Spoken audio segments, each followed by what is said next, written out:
அன்பு நேயர்களே வணக்கம். வருகின்ற ஞாயிற்றுக்கிழமை அற்புதமான நாள், மகா சிவராத்திரி நாள் 15/2/2026. சிவனுக்கு இசைந்தது சிவராத்திரி, தேவிக்கு இசைந்தது நவராத்திரி. சிவராத்திரி ஒரு நாள், நவராத்திரி 9 நாள். 1 முதல் 9 வரை எல்லாமே சிவன் இறைவியான பார்வதிக்குள் அடக்கம் என்பதை காட்டுவது. அதில் 1 என்பது ஆரம்ப எண், 9 என்பது நிறைவு.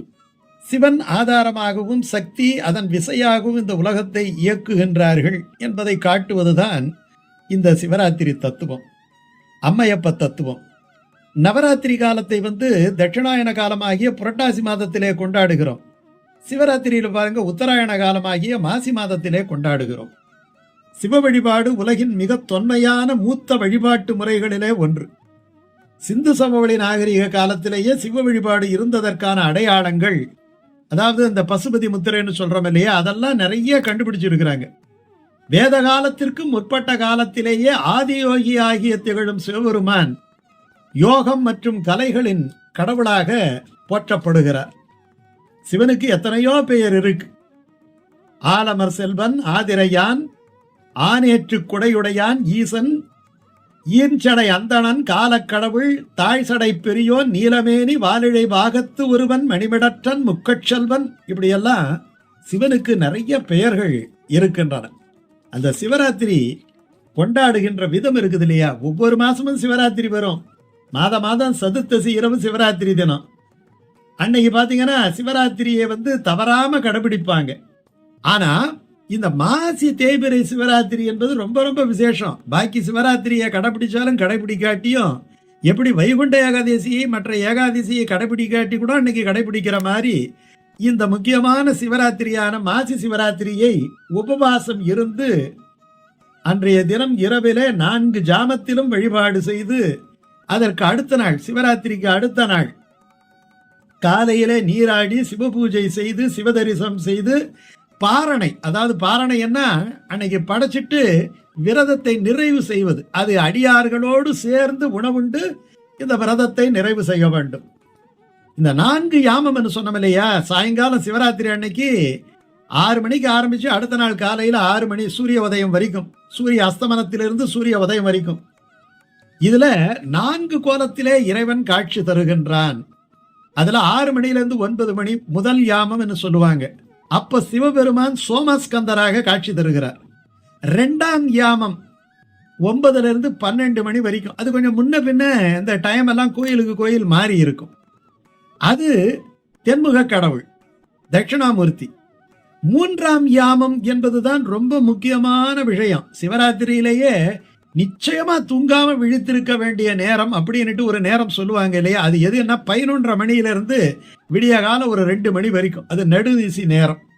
அந்த நேரத்துல லிங்கோத்பவராக சுவாமி காட்சி தருகின்றார். காலை, அதாவது 4வது காலம், அதுல ரிஷப ஆருடராக சந்திரசேகரராக காட்சி தருகின்றார். இந்த 4 கோலங்களையும் 4 ஜாமங்களிலே நாம் வழிபட வேண்டும். இந்த 4 காலத்திலையும் பூஜை பண்ணணும். ஓராண்டு தொடர்ந்து சிவபூஜை செய்த பலன் ஒரு நாள் சிவராத்திரி விரதத்தாலே கிடைக்கும்.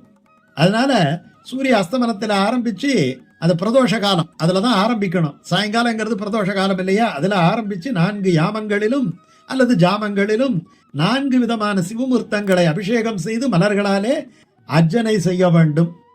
அதுக்கப்புறம் இன்னொரு விஷயம் இருக்கு. அதுல இந்த மகாநிசின்னு சொல்லுவோம் இல்லையா, இந்த லிங்கோத்பவ காலம், அந்த காலம் ரொம்ப ரொம்ப முக்கியம். பக்கத்தில் இருக்கிற கோயிலுக்கு போய் பஞ்சாட்சரத்தை விடாமல் ஓத வேண்டும். சிவசிவ அப்படிங்கிற மந்திரத்தையாவது சொல்ல வேண்டும், இல்லை ஹரஹர மகாதேவா என்கிற மந்திரத்தை சொல்ல வேண்டும்.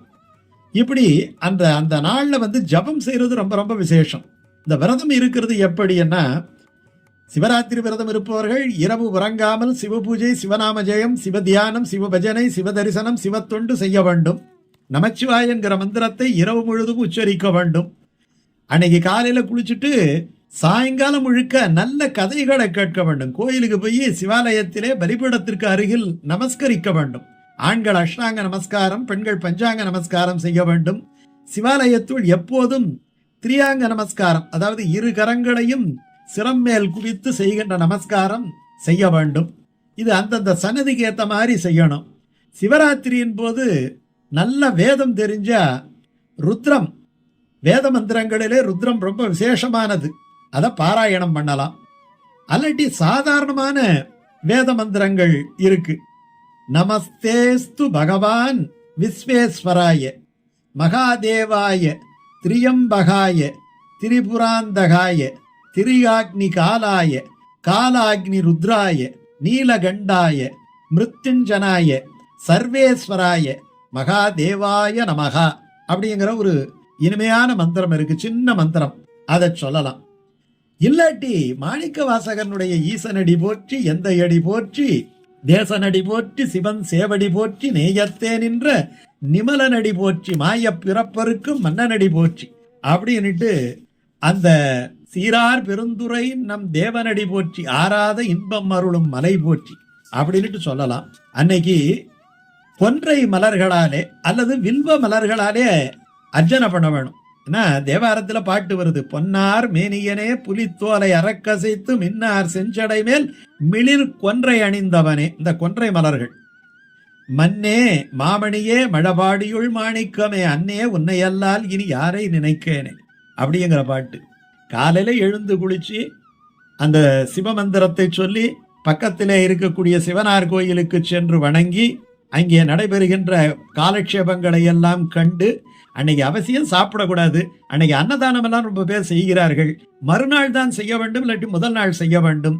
இவற்றையெல்லாம் நம்ம தடுக்கணும். அன்னைக்கு உண்ணா நோன்பு என்று சொன்னால் என்ன அர்த்தம் என்று சொன்னா, இறைவனை எண்ணாத போதுதான் உண்ணுகின்ற நிலை வரும்.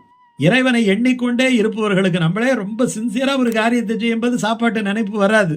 இதை வரேன் காரியத்தை முடிச்சுட்டு வரேன் எத்தனை தரம் சொல்றோம். அதே மாதிரி இந்த காரியத்தை முடிச்சுட்டு தான் சாப்பிடணும் அப்படிங்கிற ஒரு வைராக்கியம் இருந்தால் நம்ம உண்ணா நோன்பை நிச்சயமாக இருக்கலாம். முடியாதவர்கள் ஏதோ கொஞ்சம் மெல்லுணவாக, அதாவது பால் பழம் இவற்றை கொஞ்சமா எடுத்துக்கிட்டு நம்ம உடம்பை திடகாத்திரமா இருந்தால் தான் ஜபம் வலிமையா செய்ய முடியும்.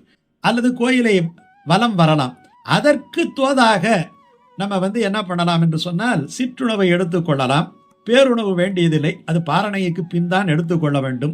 பாரணைக்கு பின் அடியார்களோடு பாரணைங்கிறது அந்த 4ஆம் கால பூஜை நடந்த உடனே என்ன பண்ணணும், நீங்க வீட்டில் போய் நல்ல தூய்மையாக குளித்து விட்டு மறுபடி ஏதாவது ஒரு நல்ல உணவை, நல்ல காய்கறி கறிகளோடு இருக்கக்கூடிய உணவை இறைவனுக்கு படையல் செய்துவிட்டு அதை அடியார்களோடு உண்ண வேண்டும். இதுதான் எளிமையான பாரணை என்பது.